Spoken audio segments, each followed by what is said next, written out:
Spend your Sunday mornings with the Sports Watchdog. Mason Kern takes the reins on what's going down in the sports world. Sundays from 7:30 to 8 here on NBC Sports Radio AM 1060.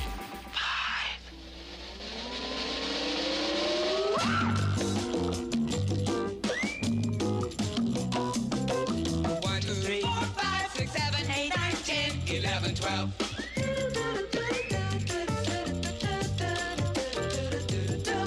1, 2, 3, 4, 5, 6, 7, 8, 9, 10, 11, 12.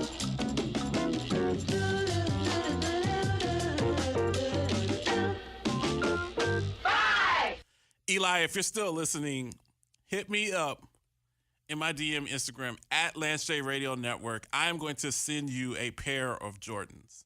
I cannot allow you to go. School's about to start, I believe, this week in Houston. I cannot let you go into school. I believe Eli is either an 8th grade or a freshman in high school. I can't allow him, Jeremy, to go into school wearing a pair of James Hardens. I don't care if it is Cleveland. If it is got Cleveland on the mind.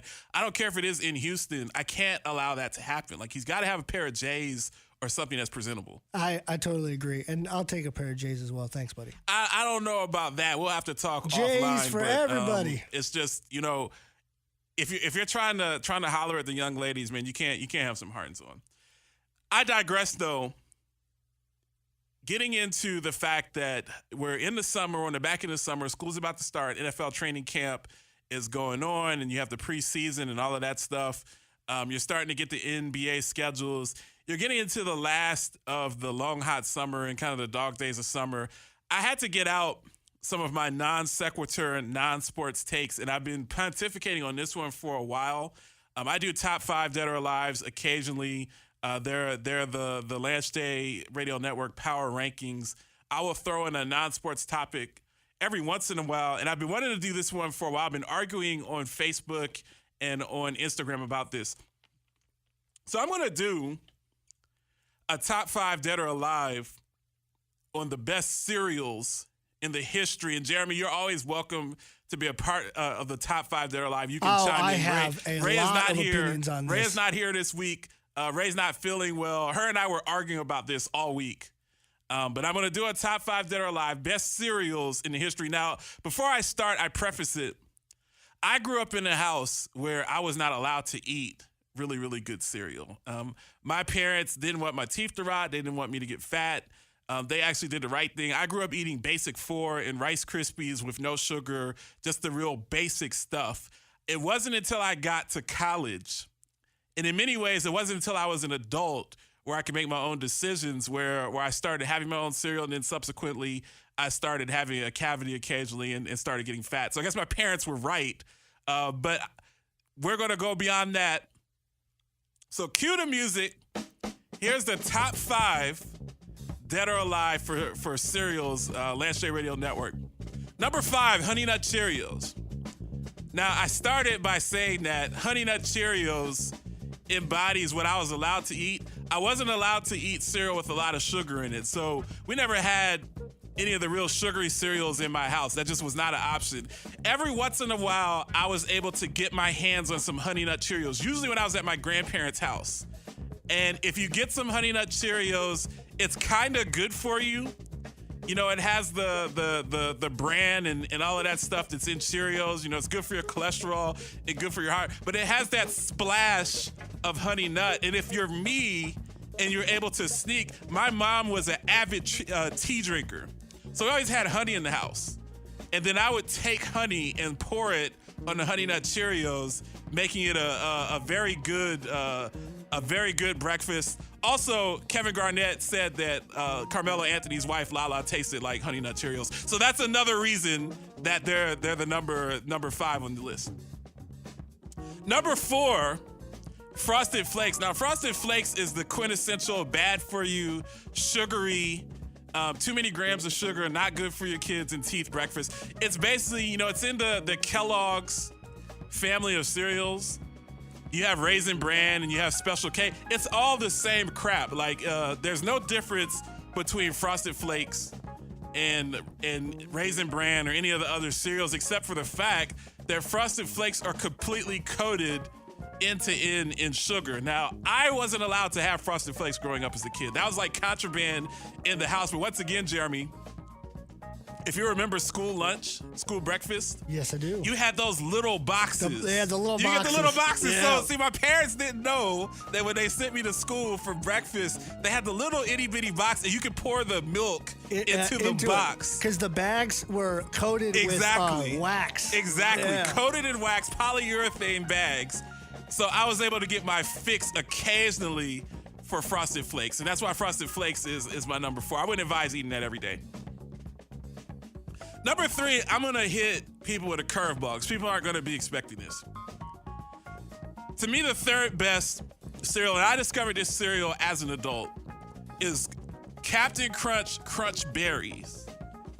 Now, Captain Crunch within itself is not really that good. It's kind of funny tasting. It's kind of this half wheat, half corn pop type of thing. You know, it's in the same genre as corn pops. I tell you, Kellogg's, I happen to be a 7-Day Adventist, and Kellogg's is owned by the 7-Day Adventist Corporation. Kellogg's is up in Berrien Springs, Michigan. And it's funny because 7-Day Adventism, a lot of people in the Adventist church are vegan and preach about different lifestyles and sugar. Kellogg's has probably killed zillions of people with this type of cereal. So it's very, very funny for individuals that are listening from Oakwood University that grew up around the 7th Adventist Church. And Captain Crunch leaves like a film in your mouth. It leaves a done. film, but a positive film to me. It might not be a positive film to you, but those crunch berries, if you get the right mixture of the berries, and it leaves great milk. Just to have, if you run out of the cereal and you have that milk and you have the red and the green and the blue swirling around the milk, and you can kind of drink what's left of the milk, that's a great feeling. And crunch berries, when I got into college, I started eating crunch berries. That was always the way that I would start my morning on a Sunday with some crunch berry cereal. Then I go out and play some ball and do stuff that you do when you're 20, 21 and have a good metabolism. Have you ever had Oops All Berries? It's all the berries. I've never had that. That's interesting. So it's all berries. That is really, really interesting. Yeah, I did not good. know that. Number 2, as we get into the top 2, Golden Grahams cereal. Now, Golden Grahams is more in the cinnamon toast crunch category. It's that type of cereal. It's a flat, like a wheat, type of cereal. But Golden Grahams just has the perfect mixture and splash of honey, and it just tastes awesome. I used to eat Golden Grahams, and I feel ashamed, but I was younger then and thin and all this stuff. I would eat like 4 bowls of Golden Grahams at a time. Sometimes I would eat 4 bowls of Golden Grahams at like 8:30 at night. Like I just had a craving for Golden Grahams. Once again, it leaves the milk tasting so fantastic. Like the milk's just good. You just can't get enough. It's like something you just overeat and you eat and you eat and you eat and you eat. You just can't stop eating it. Now, I know that's going to be controversial, Jeremy, because a lot of people have different cereals that they like. There are a lot of Fruity Pebbles people and some of the other ones, but I see Golden Grahams as the second best cereal, at least that I've ever had. It's that I was surprised by that pick. I'm gonna be honest with you. I mean, it's not a bad cereal. I wouldn't put it in my top 5. I mean, listen, I'm just from the younger kids' point of view, I'd say like that's an old man pick. You know what I'm saying? All right, well, I just turned 40, so I'm kind of getting into the get off my lawn territory. But then we get to the number 1 cereal of all time. Now, if you don't like it, hit me at Last J Radio Network. Call in 602-260-1060. To me, this is not even up for debate.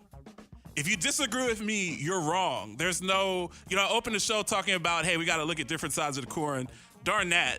There's only one proper answer for the number 1 cereal of all time, and that is Cookie Crisp. Oh, Cookie get outta Crisp here. No. is the best No. cereal. There's nothing more. No. Cookie Crisp is literally starting your day with 150 small cookies dipped in milk. Oh. How can you beat that? No. You're just having cookies and milk for breakfast. Like, there's nothing. What's better to someone who's like 9 years old to start their day off and knock down a couple of 100 chocolate chip cookies in milk? If you were me and you were able to get some chocolate milk, Cookie Crisp in chocolate milk is even better than Cookie Crisp in regular milk. Now, I will say, listen, it's what you think you want, okay? It sounds good in theory, but those don't taste like real cookies, first off.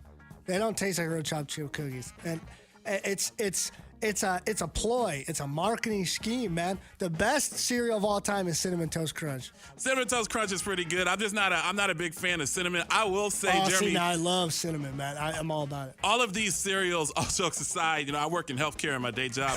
When you look back retrospectively, now that I'm 40 and get a cholesterol test and getting blood pressure tests, it probably is not wise to start your child off with 200 chocolate chip cookies and milk. I mean, if you're knocking back Trix and Cinnamon Toast Crunch and Golden Grams and Crunch Berries and Cookie Crisp for breakfast at 9, it's very likely that at 49, you're going to be seeing the endocrinologist and the cavity doctor. You're going to be having a lot of interactions with healthcare providers.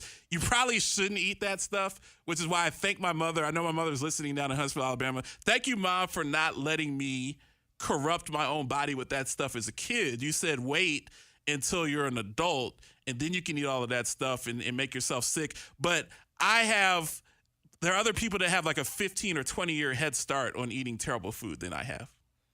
Yeah. I mean, I get where you're coming from with that, but you're missing French Toast Crunch off of that list. That's bomb. I don't even know what that is. Oh, it's made by Cinnamon Toast Crunch. The little pieces look like toast, and it's got a maple flavor, like you're eating French toast. What did you think about Lucky Charms? I always hated Lucky Charms. I thought Lucky Charms was disgusting. I think it's again, there's not enough marshmallows in it. You're going into it for the marshmallows, right? Yeah, I'm not really a fan of marshmallows. They're stale. I mean, I'm not a big fan. My wife loves those. I'm not a big fan. Honey Nut Cheerios are very good. Most people wouldn't put them in their top 5, but I think it's an underrated cereal. People think of it too much as a healthy. Yeah, it's not healthy. I mean, if you look at the sugar content on that stuff and the cholesterol, it's just as bad as pretty much all the rest of the stuff. And then Cocoa Krispies, man. It's the Rice Krispies with the chocolate version. Cocoa Krispies is pretty good. Now, Cocoa Krispies, I may have messed up. That might deserve to be in the top 5. And I don't know if it still does, but it used to have the monkey on the box. It was like that was the mascot, and I was always like, he was cool looking when I was a kid, and I liked it, and it would turn it into chocolate milk. So when you were done, you had a bowl of chocolate milk. I remember the best times as a kid growing up. I remember the Sunday morning cartoons on USA Network, and if I had a big bowl of cereal and I was watching Sunday morning cartoons, or if we had a snow day when I was growing up in Baltimore, Maryland, and there was a snow day and I was watching Pinwheel on Nickelodeon or something like that, and I had a big bowl of cereal, everything was right with the world. So that's my top 5 dead or alive. Jeremy makes a very interesting discussion about Cocoa Krispies. Cocoa Krispies would probably be honorable mention because they're pretty darn good. But I just wasn't allowed to have that growing up. I have a couple minutes left with this segment. We have my guy Al Johnson coming in at the final segment. But I want to bring something else up real quick. We're talking about youth and being young. Everyone, I've been following LeBron James' son. So LeBron James' son can finally dunk. There are a lot of clips of him dunking and alley-ooping the ball to himself, bouncing off the floor, catching it and dunking with one hand. Now, LeBron James is 14. He's 6 feet tall, and he's LeBron James' son. Now, I'm not trying to be a hater, but I'm not an elite athlete by any means. When I was 15, I could do that exact same dunk at Pine Forge Academy. There are people that listen to the show that can call up and verify that I used to be able to do that exact same dunk when I was 15 years old and I was a sophomore in high school. If you're 6 feet tall, you're supposed to be able to dunk. I'm going to do a show about that one time. If you're 6 feet tall and you're a quasi-athlete, you play varsity basketball, if you can't dunk, you should be ashamed of yourself. If you're old and fat and 40 plus like me, then that's different. But if you're young and you're a kid, you're supposed to have those boosties. You're supposed to be able to throw it down. It's not that difficult to dunk a basketball. Dunking a basketball is very, very overrated. It's not a very difficult thing to do. Now, if you're doing windmills, throw it off the backboard to yourself and all of that stuff, that's different. But that's just my take there. people are following this kid around. He's LeBron James' son. What are you expecting him to do? Like, he's going to have 40-inch vert, but 6 feet tall, you're supposed to be able to dunk. Back with one last segment this week, the Lance J Radio Network, NBC Sports Radio.